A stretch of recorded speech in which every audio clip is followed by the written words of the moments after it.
Cluster A, odd-eccentric. Cluster B, dramatic, emotional. Cluster C, anxious, fearful. Hello, this is the Peng Sports Podcast, episode 35. I was just reviewing for my test today. Wish me luck. And if you're listening to this on Thursday, still wish me luck. Because I'm going to take tests in the future. And I just still wish me luck. But as I said, it's Peng Sports Podcast, episode 35 at 7:33 a.m. And when I think about episode 35 or the number 35, I still think of Kevin Durant. It's just me, man. I just can't adjust. I will always associate 35 with 7. With Kevin Durant. Excuse me. Just one of those things. Even though he wears 7, 35, Kevin Durant, they just go hand in hand like yin and yang. Positive and negative. 35, Kevin Durant. Last week was 34, Giannis Antetokounmpo. I don't think 34 for Giannis is as much as a household number as a 35 or a 23 like Michael Jordan, or 30 like Steph Curry, 11 like Klay Thompson, 6 like LeBron on Team USA and the Heat and the Lakers now, 0 like Russell Westbrook. It's just not up there yet. Win another MVP, another playoff run, just get your name out there, I guess. Maybe 34 is just a weird number. But 35 and Kevin Durant go together like ice cream and sprinkles. Manchester United lose 5-0. And it's time to fire Ole Gunnar Solskjaer. I think not. But it's definitely a wake-up call. Being the comeback teams is fun for 2 to 3 games. And it's fun against weaker teams. But coming back against Atalanta is cool. Villarreal is cool. But that's not something that's sustainable, right? And then when you put so much effort during the week against the Villarreal, against the Atalanta, then you play another quality side in Liverpool, that's sort of what's going to happen. I guess you see the common phrase, men against boys. You know, I saw that with Arsenal, Manchester City, Arsenal, Chelsea, right? But Manchester United against Liverpool didn't look like men against boys. It looked like one team was tired and the other team wasn't. It looked like one team dominated in their Champions League game. They didn't dominate. They won 2-3. But it looks like they had a much easier victory against a better side away than Manchester United did going at home against Atalanta, if that makes sense. Right? And comebacks, as I said, are good against weaker teams. Atalanta and Villarreal are not weaker side. Like, I don't want to throw a club under the bus, but you guys know the weaker, lower level teams in football who are good to come back against. And it's good to come back against the Villarreal, Atalanta here and there, but twice already in the Champions League.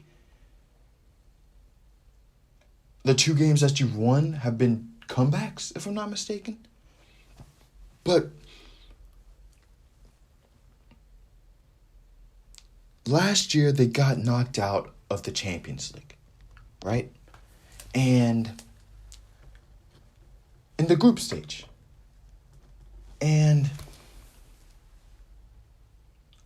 I think... Okay, so listen, hear me out here. Hear me out. Last year, they get knocked out of the Champions League in the group stage. They get the Champions League's leading goal scorer, or the greatest goal scorer of all time. He's the leading goal scorer. I know that for a fact. Cristiano Ronaldo. Then you keep the manager who managed the team with one of your greatest comebacks against PSG. Right? in your club history, of course, not maybe in all of yes, in Champions League history, one of the greatest comebacks. I don't care, aggregate. That's one of the greatest comebacks ever. And then you have the manager who played in one of the greatest comebacks in Champions League finals history, not in Champions League finals history, in finals history, baseball, American football, volleyball, cricket, one of the greatest comebacks ever in finals history. Yeah, and he scored the game-winning goal. So,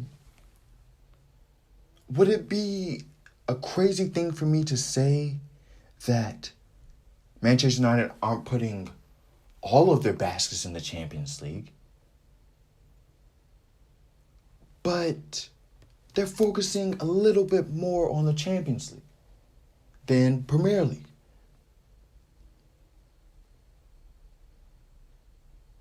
Well, maybe that's just my theory, my conspiracy. But it seems to make sense to me. It seems to make sense to me. Yes, of course, there's other factors that play into it. Liverpool are a better side than Villarreal and Atalanta. Chelsea seems to be taking a year off in the Champions League. You know, they look good, but they don't look like Chelsea. They seem to be focusing a little bit more on the Premier League. Real Madrid aren't Real Madrid like they used to be. As long as they don't draw Bayern Munich, Manchester United, as long as they don't draw Bayern Munich and they get someone to upset them, they have a chance to win the Champions League. If they play an English side, you much rather them play Manchester City than Bayern Munich. A team they're familiar with, a team that they know how to somewhat set up against. They much rather play a Liverpool than a Bayern Munich, in my opinion. And PSG, you never know, so it's possible. It's possible that they can win the Champions League this year. Premier League, maybe not so much. Just saying, it wouldn't be crazy if the plan at Manchester United was to focus on the Champions League and let the cards fall where they may in the Premier League.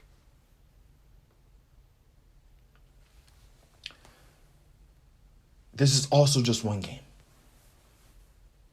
Let's say all that theory that I said was false and they were focusing on the Premier League. They just got a bad result against Liverpool. Let's just say all that was they're not focusing on Champions League. Right? And as I said, it's just one game.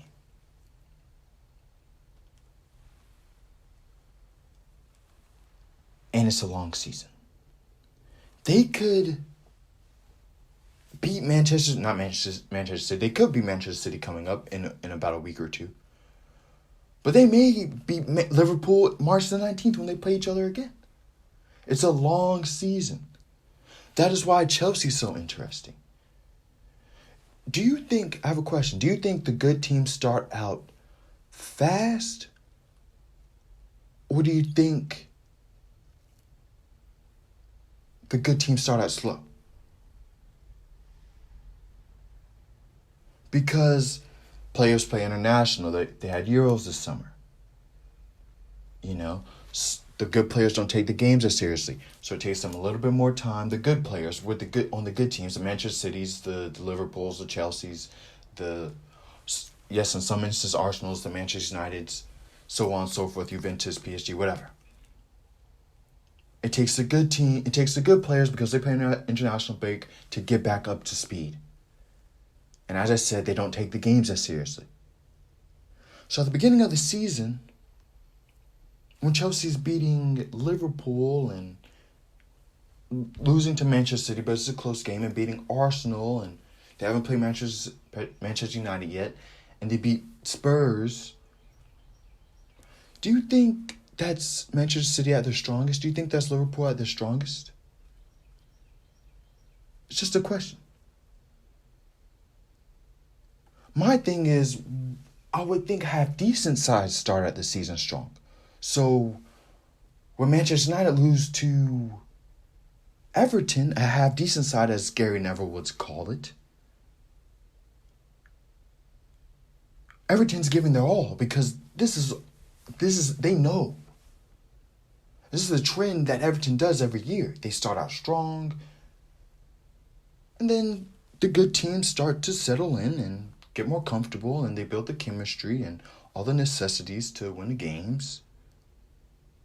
And then Everton start to drop. Do you think Norwich right now was stronger when they played Chelsea this weekend? Do you think they were stronger at the beginning of the season, or do you think they're stronger now?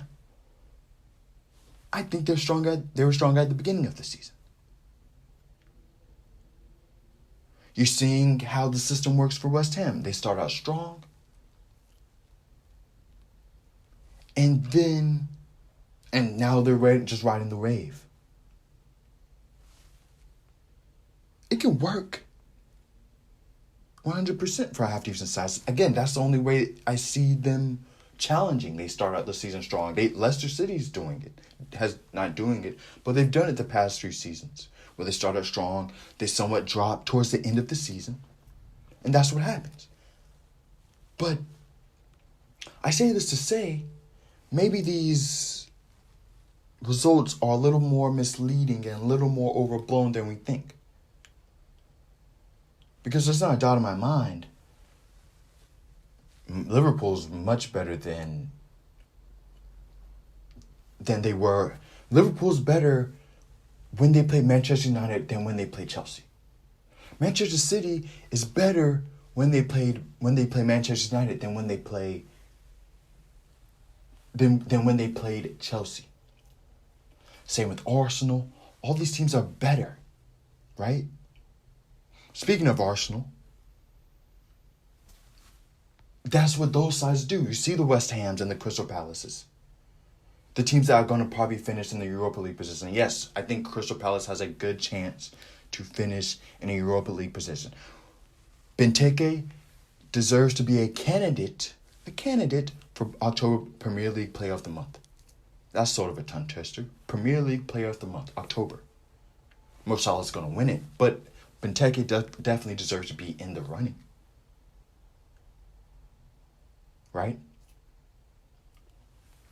Liverpool are an interesting team as well, man. My pick to still win it. I really didn't expect this. Sadio Mane still hasn't come up. He's played well, but he's still not Sadio Mane. It's still a lot of progress and a lot of changes in the season. That's why we don't play 1 week of football, or we don't have a tournament style of football in clubs. Unless it's FA Cup, but that's a longer time. It's a longer tournament than the World Cup and Euros. And that's for a reason. The hottest team doesn't usually win. Usually the best team wins. You know? But you guys knew that. For Liverpool, I said this with Chelsea, with Liverpool.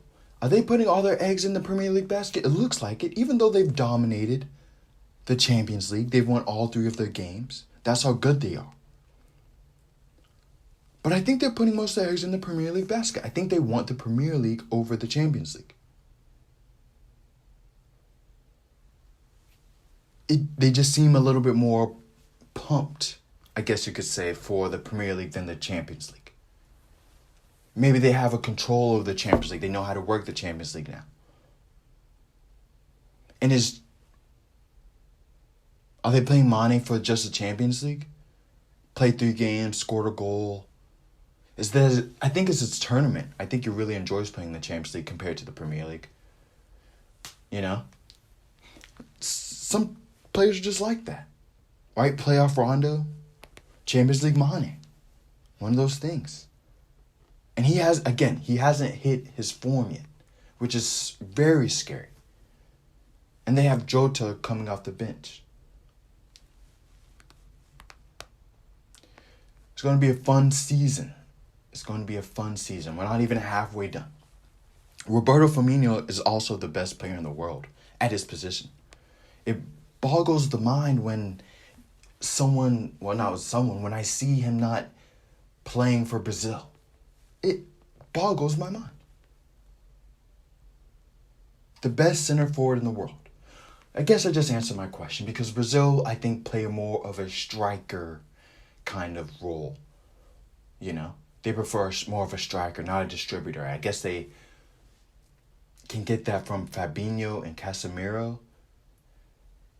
And I forget his name, but he starts with a P. But you guys know who I'm talking about. Brazilian P. Look at Brazil's starting lineup in Copa America. Center midfielder. I think he plays for Lyon. Anyways. Personally, if you have the best player at that position, you change the scheme. What did Carlo Ancelotti say, right, with Zidane? I think he said this. So Zidane is the first player who gave me the possibility to change the system and play a different way. I focused before Juventus on a 4-4-2 and after with Zidane. Zidane. I think it's pronounced Zidane. I changed. I changed. I wanted to put him in the best position to let him be more comfortable on the pitch. Close quote, Ancelotti. So he's basically saying, I changed my system so my best player can function better and we can win the game. Now, Brazil's best player isn't Roberto Firmino. But on his day, it's Neymar, Casemiro, Marquinhos, and then Fabinho's very good. Fabinho could be fourth in your opinion, but number 4, Firmino, in my opinion. If we're talking about straight class and straight playmaking. And don't sack Ali. Do not sack Ali. Ollie. Do not sack Ollie. Do not sack Ollie. That is what we're talking about. I remember around this time, 2020, COVID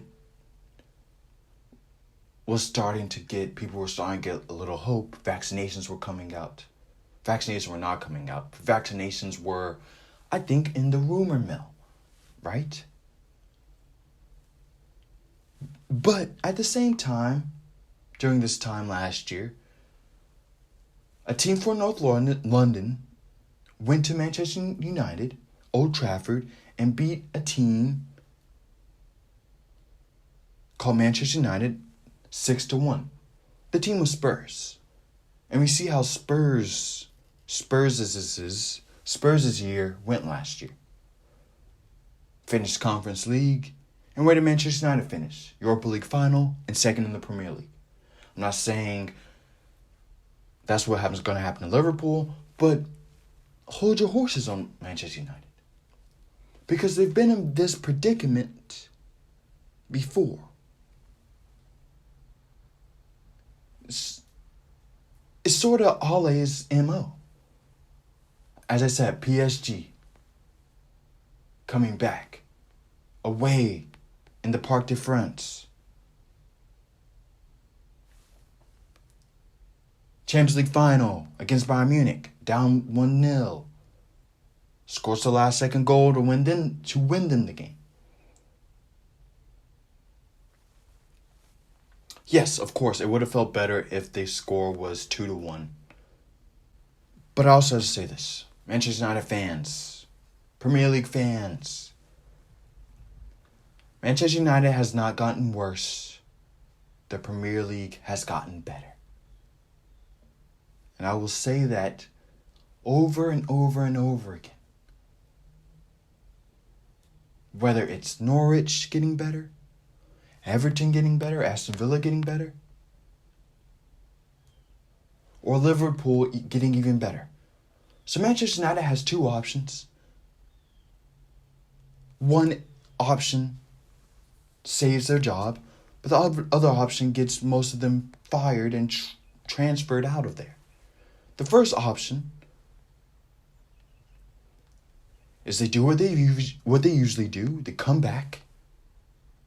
They are the comeback kings, but they come back, dust themselves off, play against Spurs, and they beat Spurs. Then go back to Manchester. I don't know where the game is, if it's in the Etihad or if it's in Old Trafford, but they go back to Manchester, and they get a result, a tie or win against Manchester City, and the people are talking about how great and how resilient they are. And they play Atalanta in Italy, and they beat Atalanta, and they put themselves in good shape.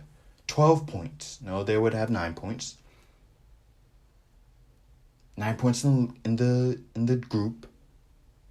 Get a result against Villarreal. Beat Young Boys at home. And they get to the Champions League knockout round. What they've been doing all the time with Ole Gunnar Solskjaer coming back. It's their best tactics. It's their best tactics to come back. Or they can deviate from the system, which made them successful and kept Ole his job, and listen to everyone, people like me, who criticize them. And Paul Pogba goes to PSG, Cristiano Ronaldo goes to PSG, Ole Gunnar Solskjaer gets transferred, and the wheels fall off the wagon. But what I'm telling you is this. Manchester United will be back.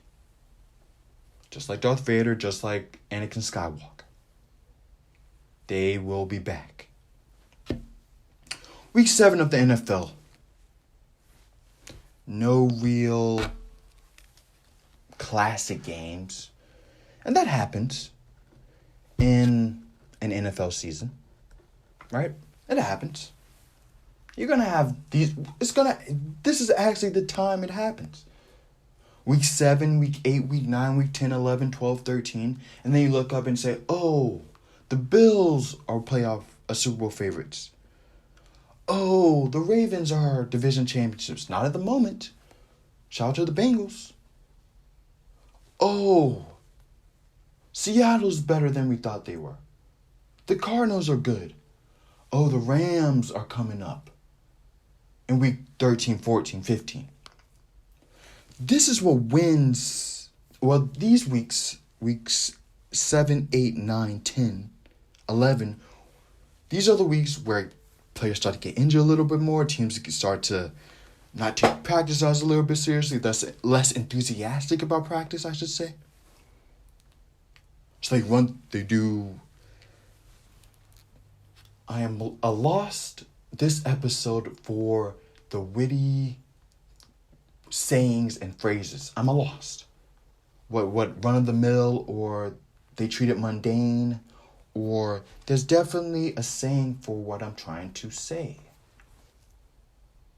They overlook, I guess you should say, the little nitty-gritty details that make people champions and that make teams become playoffs. Remember at the beginning, make teams playoff teams. I'm sort of talking a little fast here. Keep up, please. Or Kamal, you should slow down. I'll slow down. Remember in earlier episodes I said there are a group of teams that good teams beat. And the bad teams, or the teams who are going to be high in the draft, lose to. The middle of the pack teams. Right? This is where they become middle of the pack teams. I'm not going to shout out any specifics, but this is when they usually become middle of the pack teams. They start to lose the games that they're supposed to lose, like lose games against the Jets. Or they lose games against teams they're supposed to beat. And then they may beat another middle of the pack team. They may have a good game against a team that's in the upper echelon of the NFL. And this is where the real separation happens, where we start to learn who's the upper echelon and who's the middle of the pack team. Because the Bills right now, I can say, are upper echelon team, and they're going to beat the middle of the pack teams. Again, I'm not going to say the middle of the pack teams because it's the middle of the season. And this is where we determine who's there or not. I can say for 100% fact, the Bills and the Cardinals are not middle teams. The Cardinals can go on a three-game losing streak, and they're not a middle pack team. Right? So that's why when the Titans lose to the Jets at the beginning of the season, it's no big deal. If they were to lose to the Jets now, I would be a little bit more wary. If that makes sense. So, Kamal, are you wary about the Chiefs? No, I'm not worried about the Chiefs. They've lost to good teams. There's a difference. Right? Are you beating the middle of the pack teams? Is my main concern. But going back to my point on the Monday weekend, this is what happens when the Jaguars don't play. We saw last week when the Jaguars did play, it was a phenomenal week of football. Kamal, tell me one game from week 6 then. That's neither here nor there. What I'm telling you is, it was a good week of football. The Steelers versus who the Steelers play? Steelers versus the Seahawks was a good game. Answer my own question. But last week I also messed up.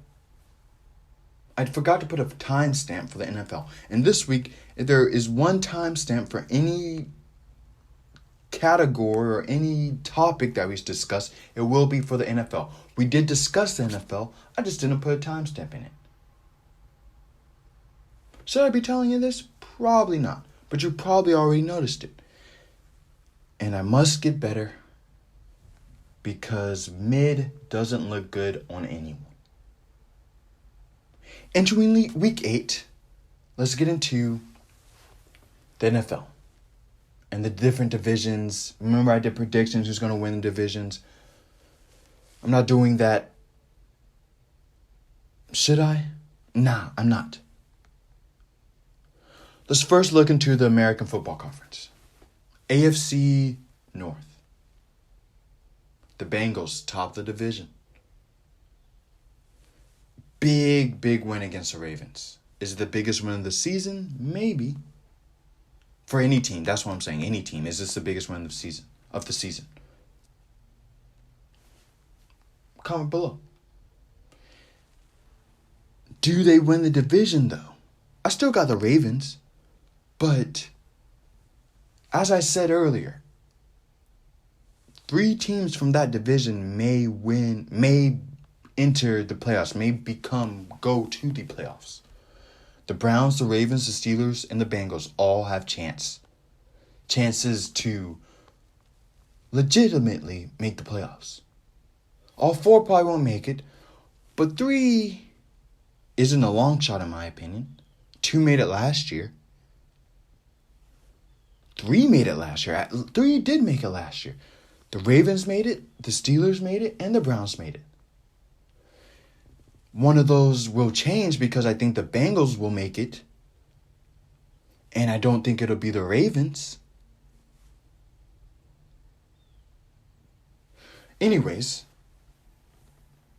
as I thought, the best division in the NFL, in my opinion. AFC East, the Bills.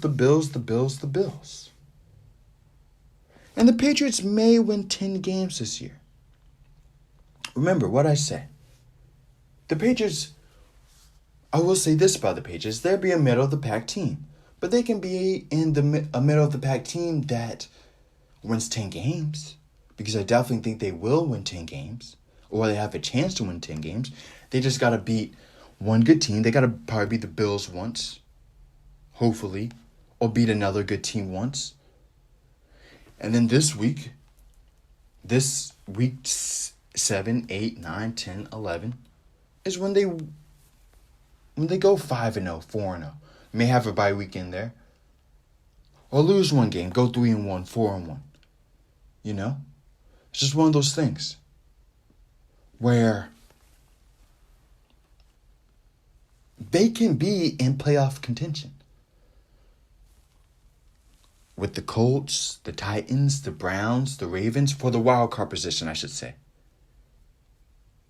The Jaguars. They're in that discussion in the wild card, vying for the wild card position. Being from those same, maybe the most underrated division in the NFL, the AFC South. I did not mention the Chiefs in that wild card discussion, but there's a chance they could be in that wild card discussion. The way the season has gone, they could be they're in contention for a wild card, vying for a wild card position because they're not at the top of their division. If I'm not mistaken, the third. Could be fourth. But I believe they're third behind the Raiders and the Chiefs and the Chargers. The Chargers. Are the Chiefs the biggest disappointment of the season so far? No. As I said earlier, with football, Manchester United and AC Milan aren't bad clubs. They're well-run clubs. Just Manchester City and Atalanta have gotten better. Other teams in the NFL have gotten better. You know, with the football and the American football, there's different parallels. More of a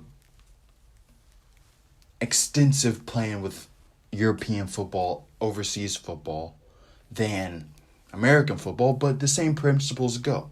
The Bills have gotten better. The Ravens have gotten better. The Browns have gotten better. 3 years ago, Chiefs played the Browns. It's not a close game. Chiefs play the Ravens. What was the... I think Patrick Mahomes dominated Lamar Jackson every time they played. Maybe I'm mistaken. But the Titans, same thing. Good team, but not on the same level as the Chiefs. Now it's a little different. And that's how it's supposed to be. That's what makes the NFL the NFL. But if the Chiefs don't make the playoffs this year, do they blow it up? Rhetorical question. No, they do not blow it up. Again, draft all defensive players. I'm saying it again, like I said this in this podcast. I said it in the last podcast. Draft all defensive players. Get some good defensive free agents like you did with Frank Clark, if I'm not mistaken. Improve the defense. Offensive line gets a little bit more chemistry, gets a little bit more cohesion. You're not going to be great every year.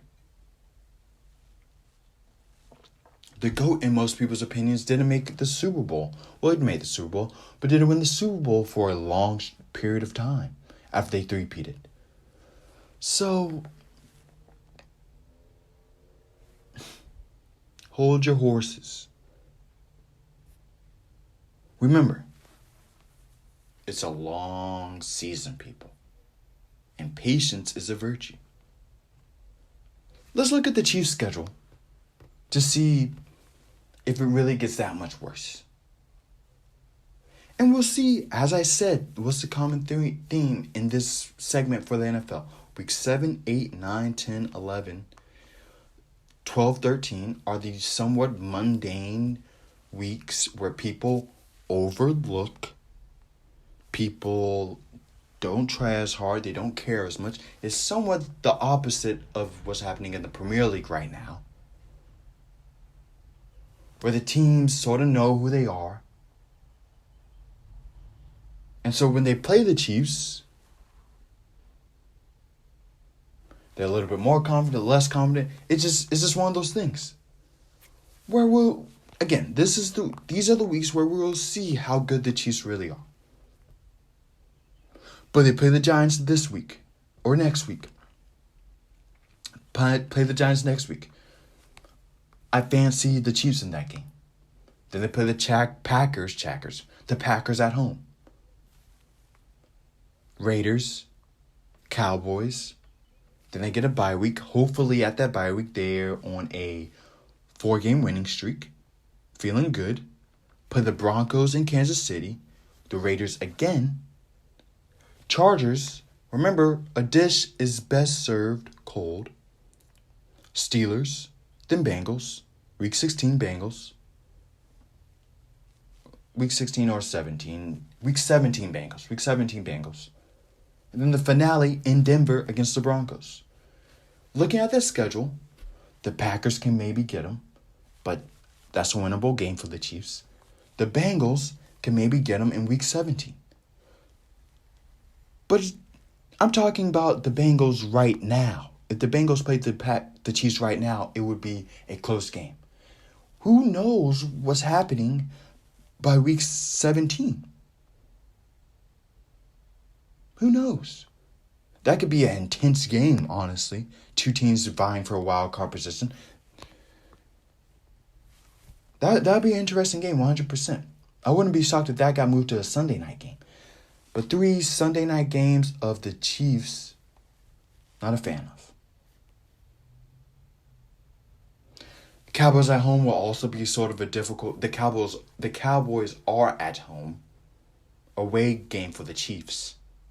That'll be a tough game. But they can't easily go 9-0. But they could definitely... I could definitely see the Chiefs go 9-0. And then they're the... What favorites? Super Bowl favorites. They're the hottest team in the league, which has been the narrative for them the past few seasons. And they're back where they're supposed to be. That wouldn't shock me. But that's never happened before. Except it just happened with the Sky in the WNBA Finals. Congratulations, Sky, once again. The Jaguars. We're transitioning to the AFC South right now. The Jaguars will win the division, and I never said it would be pretty, and I never said it would be easy. But they got one, and the floodgates are open. Get on the bandwagon now before it's too late. Get on the bandwagon now. Choo. Get on the Jaguars bandwagon, man. I won't diss you if you get on it now. If you get on it week 15, I'm gonna side-eye you a little bit. To be completely honest with you. Get on the bandwagon now. And right now, I'm going to get into some... What's the word for it? We do it every week.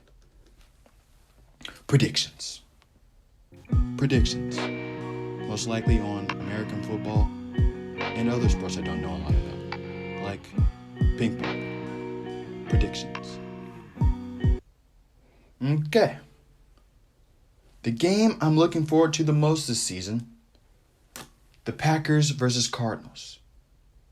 Homecomings this week. We have events every single day. First Take comes Friday. Kevin Hart comes Friday. We have an event on Thursday.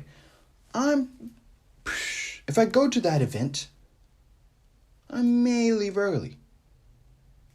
I may not even show up. It's my last homecoming, though. I have quite a predicament that I will be in. Because that's the game of the season for me so far. Packers Chiefs. Who wins? Packers. Well, Packer is opening up the amphitheater ribbon cutting ceremony. We've used it multiple times. But the ribbon cutting ceremony for Will Packer this Friday. Any FAMU alumni who are listening, who are fans of Will Packer, come to Tallahassee. Homecoming, baby. Panthers versus Falcons. Panthers.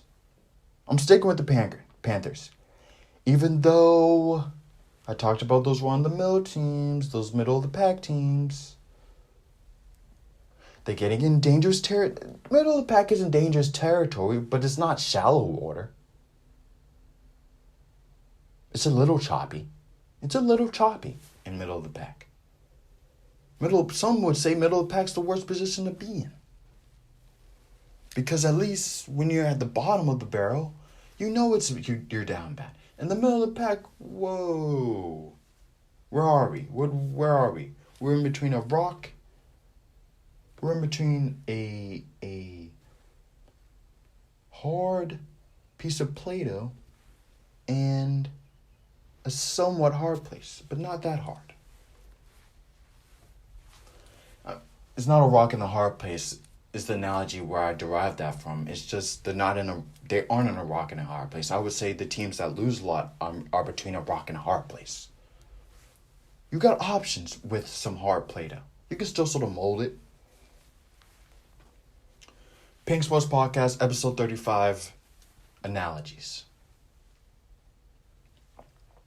That's the podcast episode name.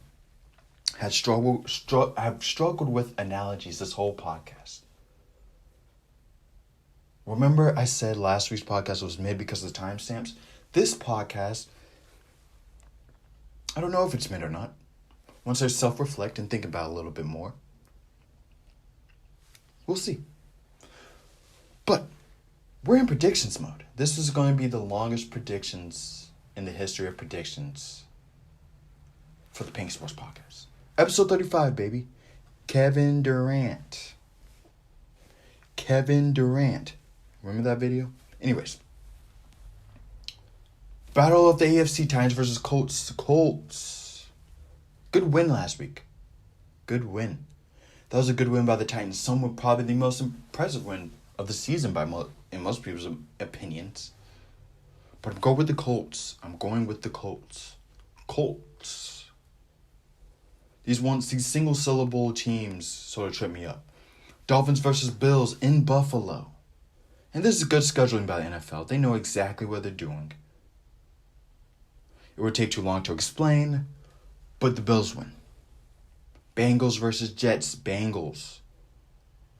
I pick the Jets quite frequently. Maybe it's me compensating for the fact I sort of criticize Zach Wilson. I'm sort of trying to fall into good grace. But this week I'm picking the Bengals. Steelers versus Browns.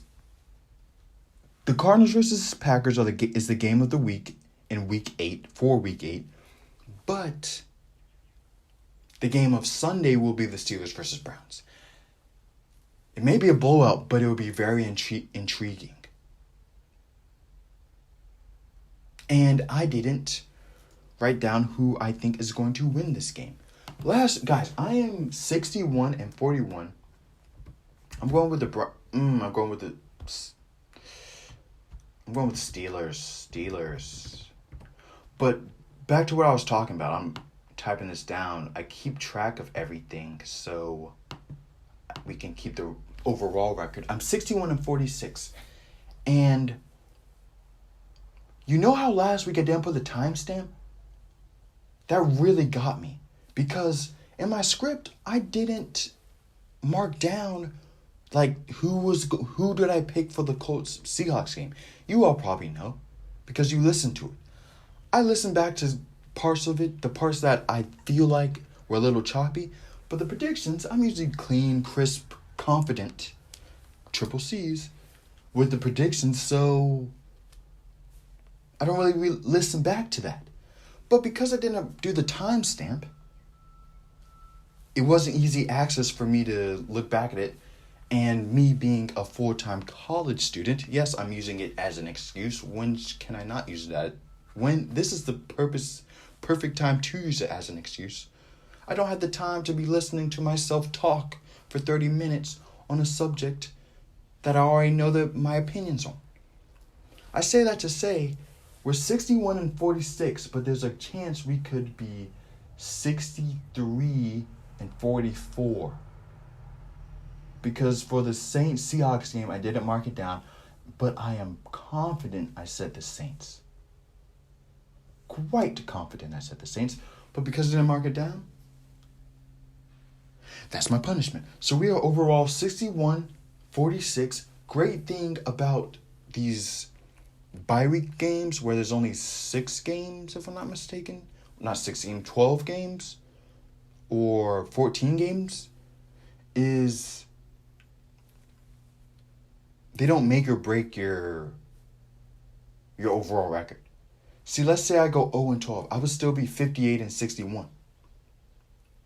Right? I'm not going to count how many games, but there could be 14 games this week. But, there's usually 14 games. I don't know why I said 12.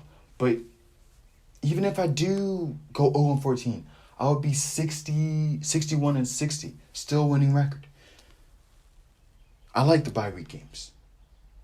But it's like the opposite. It's the opposite of a class, right? You get all A's on every single assignment, every single test. Then you get one F on one test or one D on one test, and you all of a sudden have a C in the class. It's the opposite here. You get F's, then get one A.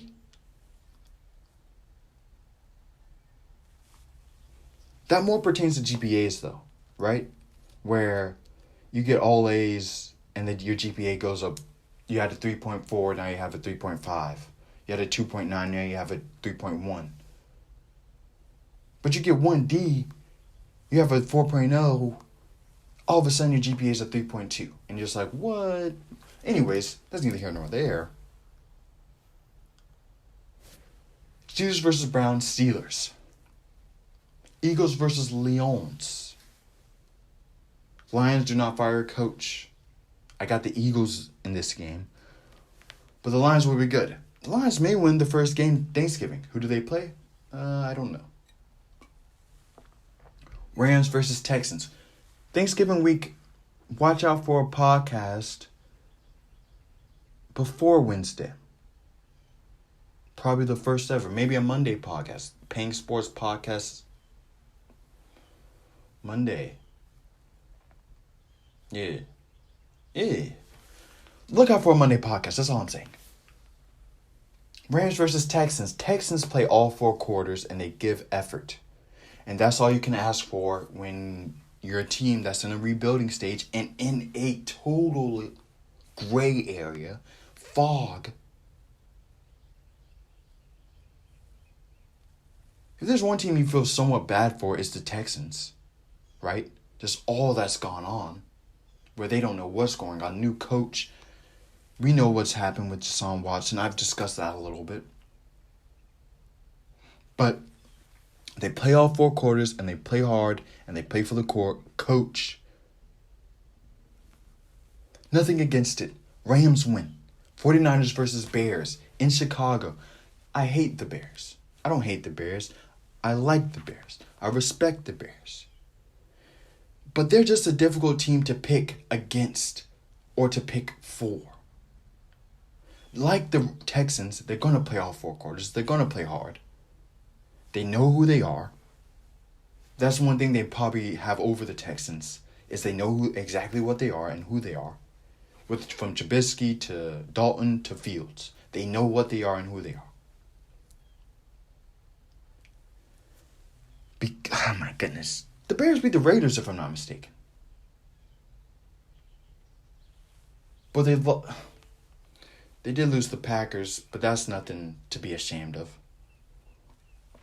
Bears, if I'm thinking about it, I don't know their record off the top of my head, but wild card favorites, right? 49ers versus Bears in Chicago. If it's in Santa Clara or San Francisco or Oakland, wherever the 49ers play, the Northern California 49ers, I would likely choose, oh my goodness, even if it was in Santa Clara, I'm going with the 49ers. Oh my goodness. For some reason, everything's telling me to go with the Bears, but I'm going with the 49ers. Patriots versus Chargers. Remember I said earlier, to win 10 games, you're going to have to beat a good team here and there. Perfect week. You got the Chargers, Patriots. In Los Angeles. If the Patriots beat the Chargers, the Chiefs are winning the AFC South, AFC West. Did I say the Patriots are winning the AFC West, and then I said this winning the South? Or did I said this they're winning the South? This is what happens when you talk for over 40 minutes, people. Your mind gets a little frantic, as the kids say. But if the Chargers lose this game, the Chiefs are winning the AFC West. That's what I meant to say. And if the Patriots want to be a 10-win team, they need to win this game. They need to win these kinds of games. So I'm going with the Patriots.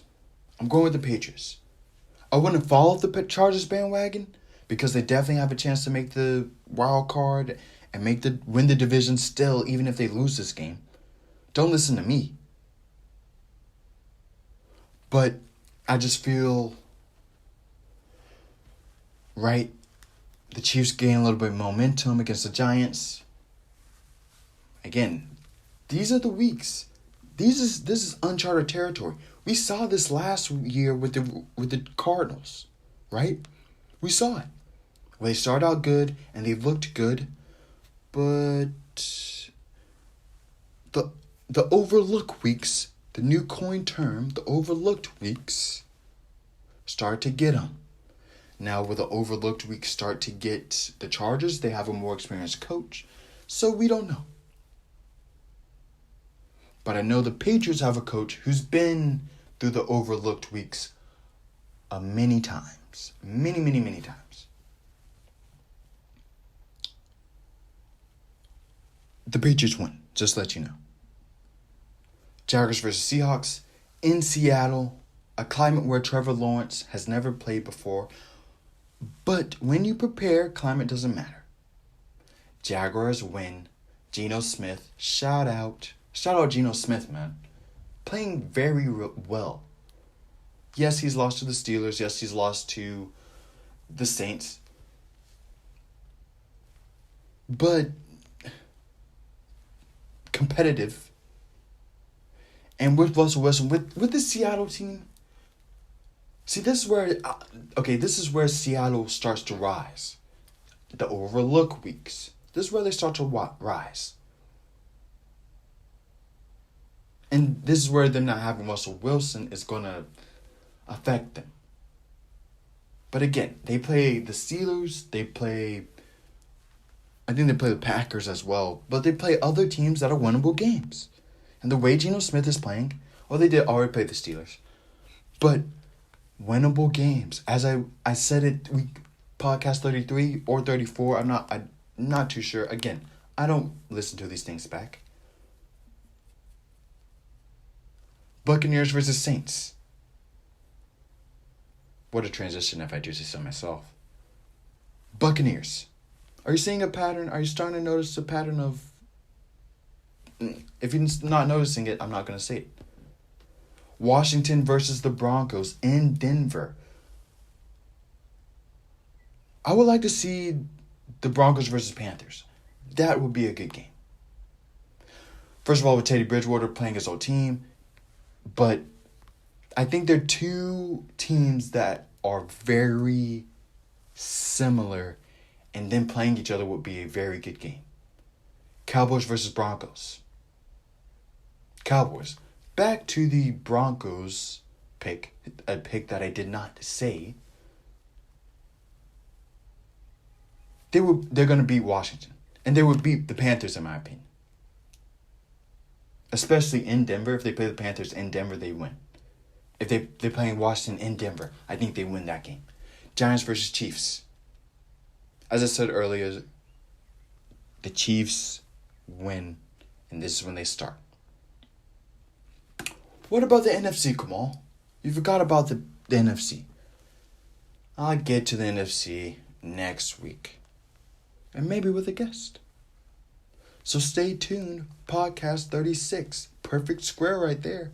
That's a perfect square. Watch out. 6 times 6, 36. Square root of 36 is 6. 6 times 2, 12. Week 12. What happens week 12? That's from me to knowing you to find out. You know how I say baseball is the most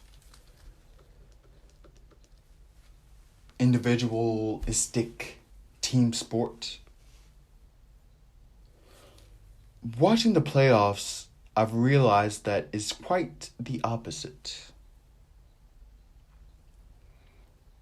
Because the Angels have the best players, two players in baseball in a lot of people's opinion, in Shohei Ohtani and Mike Trout. I'm saying this to say I will never call baseball the most individual team sport. It is the teamiest sport of them all. Because the Braves, what are they? The most complete team in the NLC, in the NLCS, in the NL. That's why they beat the Dodgers. Again, chemistry, experience, talent. Dodgers, I think they lacked a little chemistry. Because while the Braves have I didn't know this, they have the NL MVP on their team, and they lost a future MVP in Altuve. And they still in the World Series. Thank God Altuve isn't playing.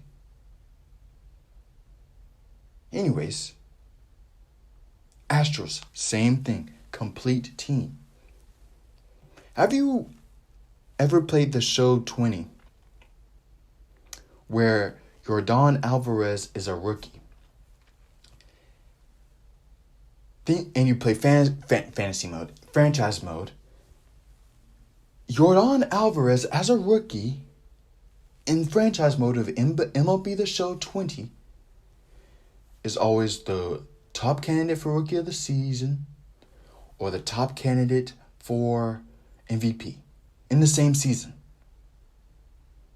Every time I played, not every time I played, but 90% of the times I've played,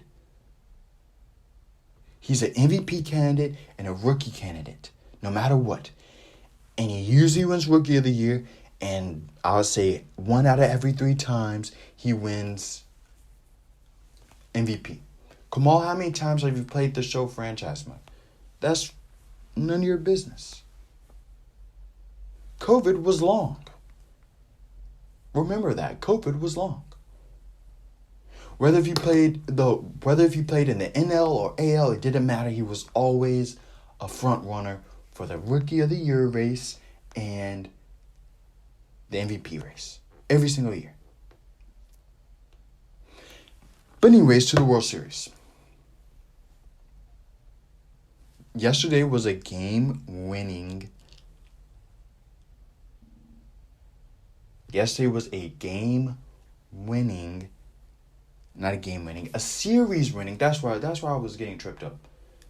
A series winning game win for the Braves, if that makes sense.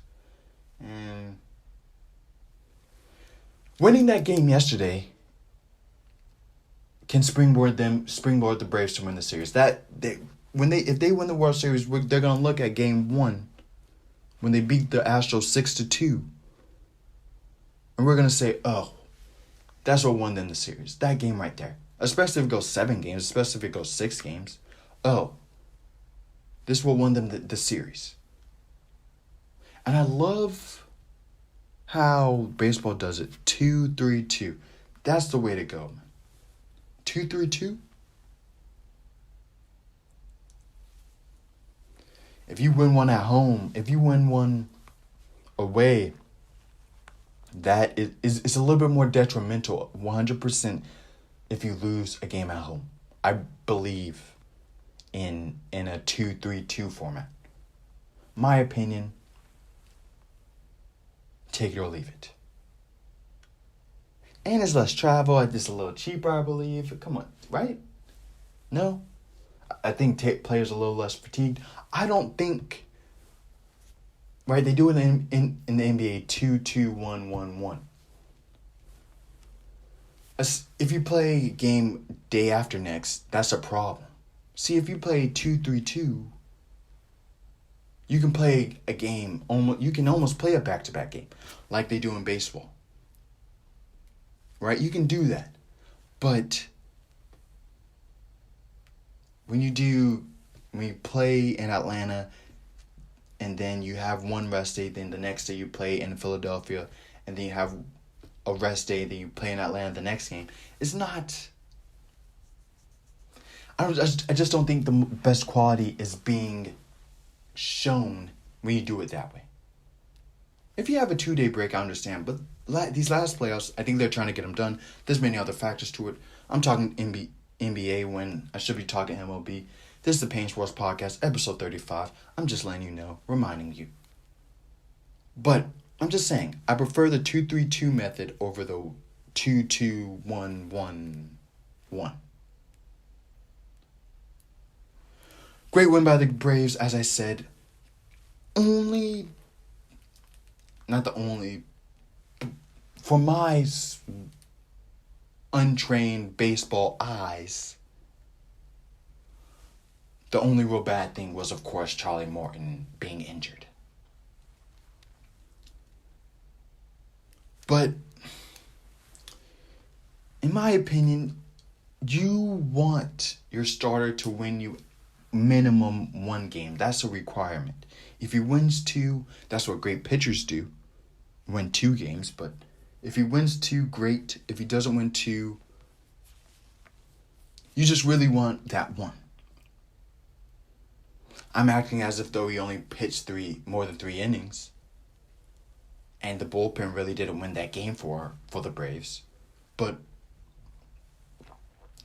somewhat set the tone. Them scoring 5 runs, I believe, in the first 3 innings, set the tone.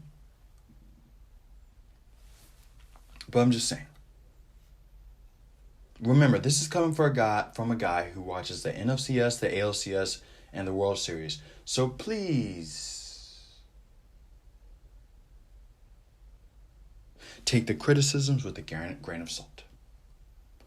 But as I've said, I've watched 1 trillion baseball games by watching the World Series, ALCS, and NLCS. So I know baseball quite well. And me watching baseball, this is what the Astros do. They just do it. Whether if it's being down 3-0 last year against the Rays, whether it's only winning away games against the Nationals. It's just stuff they do. And is it a negative? Is it a positive? Both those series went to 7 games. They lost them. But they both went to 7 games. They both won 3 games. So, the one thing I can guarantee you is they're not going to get swept. And it won't be a gentleman's sweep. They will be back for Game 2 maybe. And if it's not Game 2, Game 3, Game 4, and Game 5. They will be back. The Astros, that's one thing I can guarantee you. The Astros will be back. Also, the Braves got their first... A lot of Braves got their first hits in the World Series ever.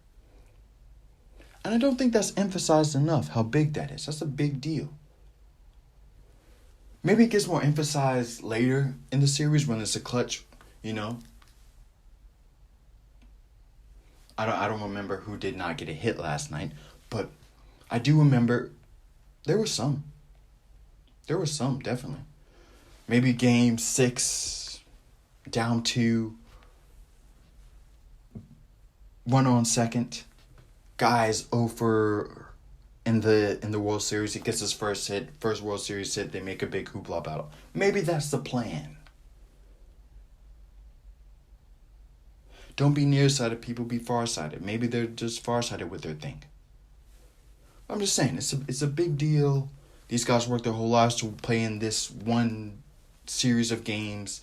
This may be their last chance, their only chance. They may want to be celebrated a little bit,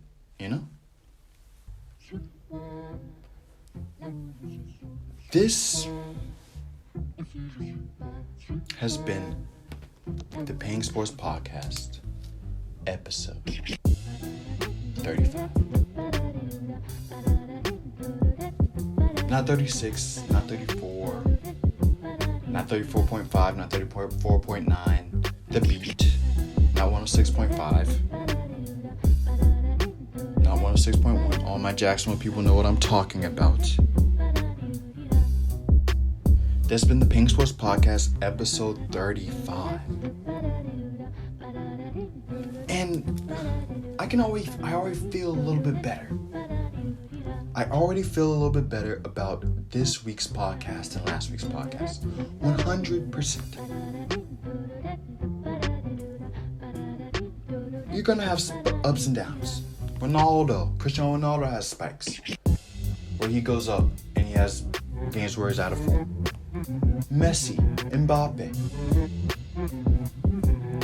Mike Trout, Tom Brady. I wasn't in form last week. And has this been the best podcast in my opinion? I don't think that's for me to decide. This is for me to decide. I'm not going to tell you. I know what I think. But it's about progress. I've definitely made progress. It's always about progress. You're going to take a few steps back sometimes, but can you progress forward? Peng Sports Podcast, episode 35. Remember, nice guys finish first. I gotta go. Thank you for listening. Nice guys finish first. Peng Sports Podcast, episode 35.